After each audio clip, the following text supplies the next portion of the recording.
আসসালামু আলাইকুম। আশা করি সকলে ভালো আছেন। আজকে আমাদের তামাদি আইন 1908 এর লেকচার 5।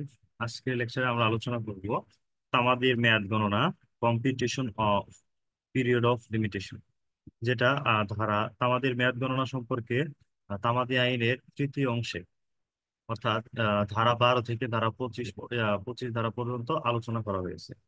অন্যদিকে তামাদির মেয়াদ গণনার ক্ষেত্রে কোন সময় বাদ দিয়ে তামাদির মেয়াদ গণনা করতে হবে সেটা ধারা 12 থেকে 17 পর্যন্ত আলোচনা করা হয়েছে।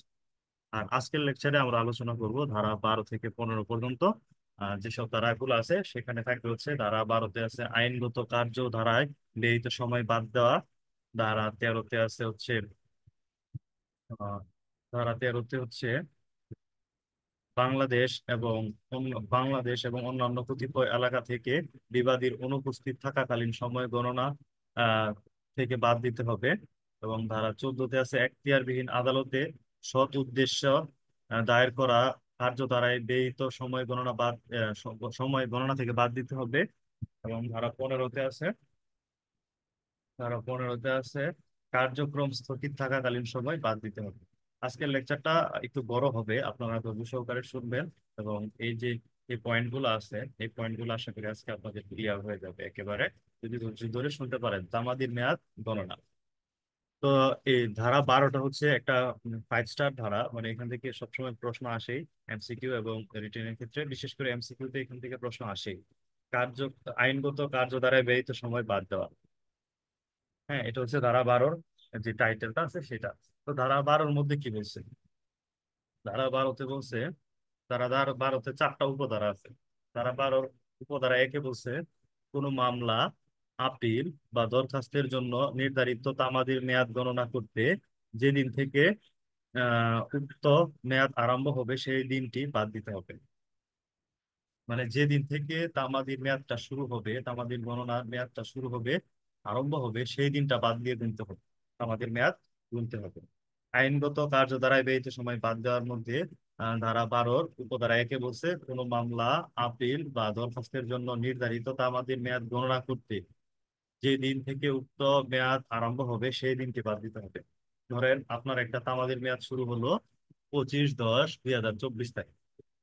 25/10/2024 তারিখে তো আমাদের মেয়াদ, যদি দিনটা বাদ দিয়ে আপনার শুরু করতেন সময়, হচ্ছে 26/10/2024 থেকে আপনি শুরু করবেন। ঠিক আছে।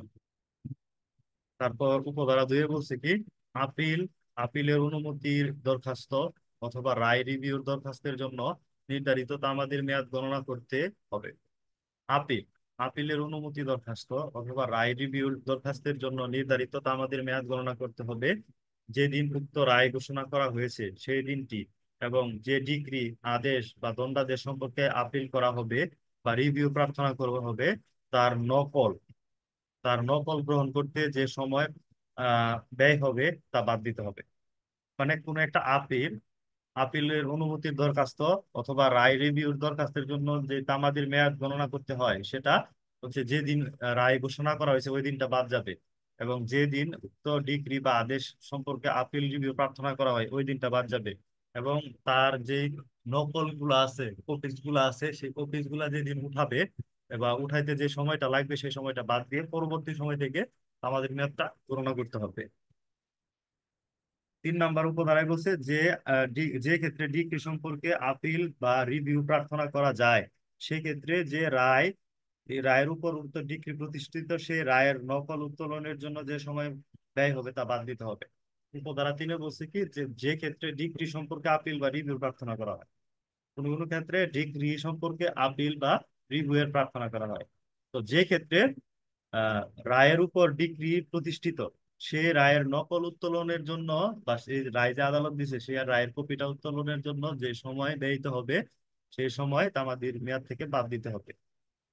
তারপর আছে উপধারা 4 বলছে কি, কোন রুয়েদাদ বাতিল কোন রুয়েদাদ বাতিল করার দরখাস্তের জন্য নির্ধারিত তামাদির মেয়াদ গণনা করতে রুয়েদাদ উত্তোলন করতে যে সময় ব্যয় হবে তা বাদ দিতে হবে।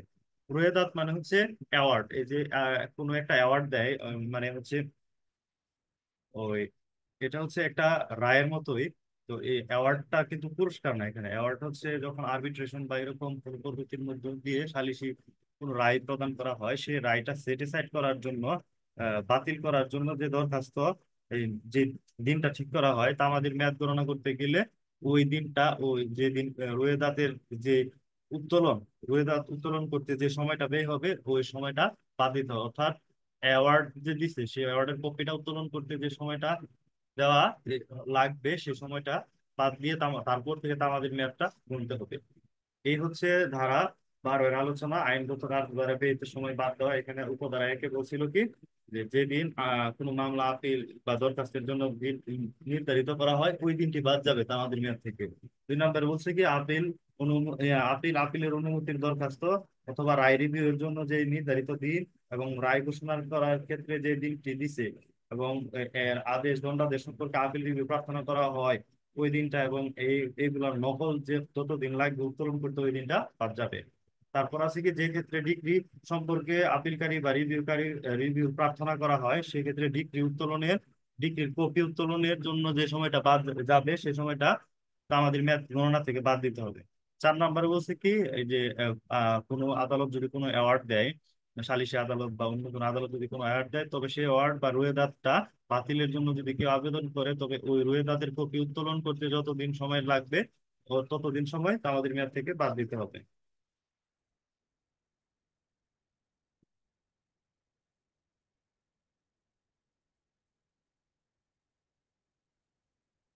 এখানে জেনে রাখা ভালো যে 12 এর উপধারা 2, 3 এবং 4 ধারা মূল মামলার ক্ষেত্রে প্রযোজ্য না।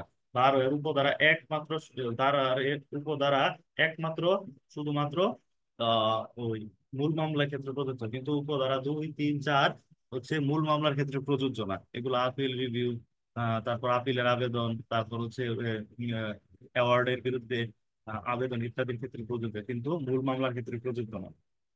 12 ধারায় উল্লেখিত সময় বাদ দিয়ে তামাদির মেয়াদ গণনা করতে আদালত বাধ্য। 12 ধারার যে উপধারা যে চাপটা আছে সেই উপধারায় যে তামাদির মেয়াদ এই সময় উল্লেখ করা আছে, সেই সময়গুলো বাদ দিয়ে তামাদির মেয়াদ গণনা করতে আদালত এক্ষেত্রে বাধ্য। ধারা 13 বলছে, বাংলাদেশ এবং অন্যান্য কতিপয় এলাকা থেকে বিবাদীর অনুপস্থিতি কালীন সময় গণনা থেকে বাদ দিতে হবে। তামাদি আইনের 13 ধারা শুধুমাত্র সেই ক্ষেত্রে প্রযোজ্য হবে যে ক্ষেত্রে বিবাদী বাংলাদেশে অনুপস্থিত থাকে। যদি কোনো ক্ষেত্রে আহ, বিবাদী যিনি আছে উনি বাংলাদেশে অনুপস্থিত, বিদেশে আছে যে কোনো কারণে, তবে তার ক্ষেত্রেই শুধুমাত্র তামাদি আইনের 13 ধারা প্রযোজ্য হবে, আর কারো ক্ষেত্রে না। 13 ধারা শুধুমাত্র বিবাদীর ক্ষেত্রে প্রযোজ্য এবং বাদী পক্ষে ব্যবহার করা যায়। হ্যাঁ, আহ, মোকদ্দমা দায়ের করার তামাদির মেয়াদ গণনা শুরু হওয়ার পর বিবাদী বাংলাদেশে অনুপস্থিত থাকলে বা বাংলাদেশ ত্যাগ করলে সে যে সময়ের জন্য বাংলাদেশে অনুপস্থিত থাকে উক্ত সময়ের তামাদির মেয়াদ বাদ দিতে হবে। অর্থাৎ তামাদি আইনের 9 ধারার বিধান 13 ধারায় প্রযোজ্য। তো 9 ধারায় আমরা দেখছিলাম কি, তামাদির মেয়াদ একবার শুরু হয়ে গেলে সেটা আর আহ, স্থগিত থাকে না, কিন্তু যে ব্যক্তি তামাদির মেয়াদ গণনা শুরু হয়ে গেছে পরবর্তীতে সে বাংলাদেশে অনুপস্থিত, শুধুমাত্র 13 ধারা অনুযায়ী তার ক্ষেত্রে 9 ধারা প্রযোজ্য হবে না। সুতরাং 9 ধারার ব্যতিক্রম হচ্ছে 13 ধারা। তামাদি আইনের মেয়াদ গণনা শুরু হওয়ার পর বিবাদী বাংলাদেশে অনুপস্থিত থাকলে বা বাংলাদেশ ত্যাগ করলে তামাদির মেয়াদ গণনা স্থগিত থাকবে। 13 ধারা হচ্ছে 9 ধারার একটি ব্যতিক্রম। তামাদি আইনের 13 ধারা প্রযোজ্যতা যদি আমরা দেখি, তো তামাদি আইনের 13 ধারা মোকদ্দমার তামাদি ও মেয়াদ গণনা করতে প্রযোজ্য হবে, কারণ 13 ধারার শুরুতে বলা হয়েছে যে কোনো মোকদ্দমার জন্য বর্ণিত তামাদির মেয়াদ গণনা করতে। সুতরাং তামাদি আইনের 13 ধারা ডিক্রি জারির আবেদন, আপিল বা অন্য কোনো আবেদন দায়েরের মেয়াদের ক্ষেত্রে প্রযোজ্য হবে না। তামাদি আইনের 13 ধারা শুধুমাত্র মূল মামলার ক্ষেত্রে প্রযোজ্য হবে, মোকদ্দমা দায়েরের ক্ষেত্রে প্রযোজ্য হবে।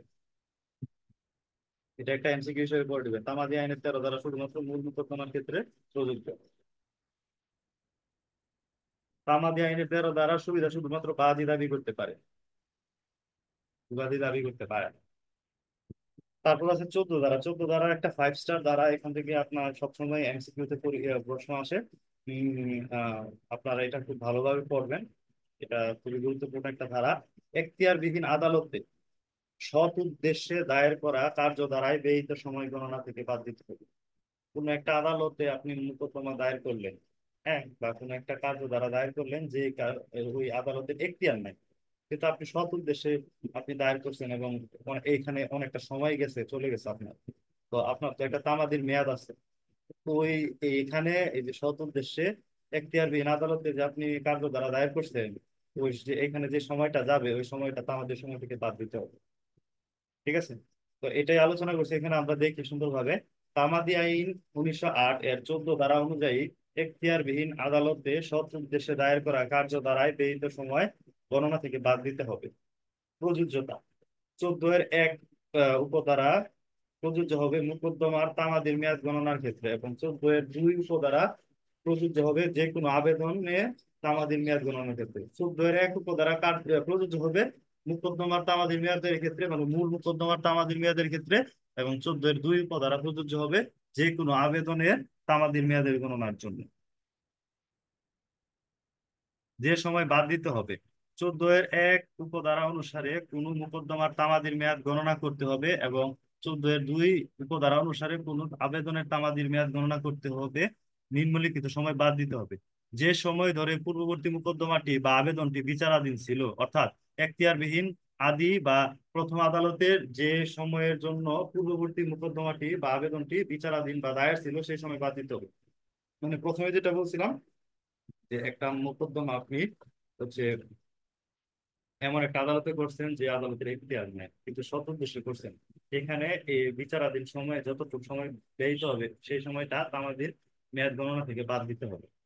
তারপর হচ্ছে কি, এখতিয়ারবিহীন আদালতের সিদ্ধান্ত এবং উক্ত সিদ্ধান্ত হতে আপিল নিষ্পত্তি পর্যন্ত আপিল আদালতের সময় বাদ দিতে হবে।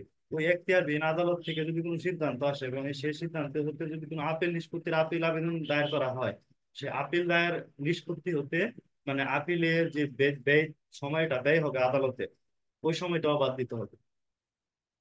তারপরে যে দিন উক্ত মোকদ্দমা বা আবেদন দায়ের করা হয়েছিল ওই দিনটাও বাদ দিতে হবে। হ্যাঁ, তারপরে যে দিন উক্ত মোকদ্দমা বা আবেদনের কার্যক্রম সমাপ্ত করা হয়েছিল সেই দিনটাও আমাদের মেয়াদ থেকে বাদ দিতে হবে। অর্থাৎ পুরো যে মোকদ্দমাটা যেদিন দায়ের করা হয়েছে এর মধ্যে যে সময়গুলো ব্যয় হয়েছে, আপিলের ক্ষেত্রে যে সময়গুলো ব্যয় হয়েছে, এবং যেদিন মূল নিষ্পত্তি হয়েছে ওই বা সমাপ্ত হয়েছে কার্যধারাটা, ওই দিন ওই সময়টাও বাদ দিতে হবে।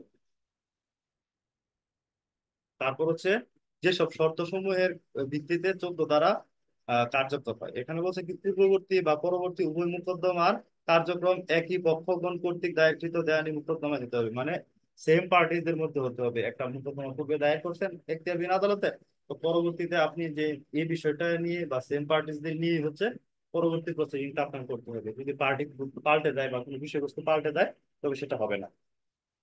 উভয় কার্য দ্বারা মোকদ্দমার কারণ কজ অফ অ্যাকশন একই হতে হবে, এবং প্রতিকার বা রিলিফটাও সেম হতে হবে। ঠিক আছে? তারপর হচ্ছে বাদী পূর্ববর্তী মামলার কার্যক্রমটি যথাযথভাবে যত্নের সাথে এবং সরল বিশ্বাসে পরিচালনা করছিল সেটা দেখাইতে হবে। যে বাদী পূর্ববর্তী কার্যক্রমটি যথাযথভাবে এবং সরল বিশ্বাসে পরিচালনা করছিল সেটা আদালতকে দেখাতে হবে। দেখাইলে হচ্ছে পূর্ববর্তী সময়টা বাদ যাবে। তারপর হচ্ছে আদালতের এখতিয়ারগত ত্রুটি বা অনুরূপ কারণে আদালত পূর্ববর্তী কার্যক্রমটি পরিচালনা করতে ক্ষমতা সম্পন্ন ছিল না, এটাও দেখাতে হবে। তখন এখতিয়ারবিহীন আদালতে উক্ত ব্যয়িতের সময় তামাদির মেয়াদ গণনা থেকে বাদ দেওয়া হবে, অন্যথায় হবে না।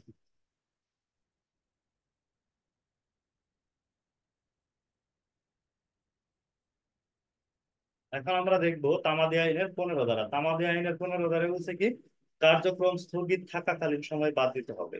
তামাদি আইনের 15-এর 1 উপধারায় মোকদ্দমা বা ডিক্রি জারির তামাদির মেয়াদ গণনা করতে হবে প্রযোজ্য করতে প্রযোজ্য হবে, যেখানে 15-এর 2 ধারা শুধুমাত্র মোকদ্দমা দায়েরের তামাদির মেয়াদ গণনার ক্ষেত্রে প্রযোজ্য।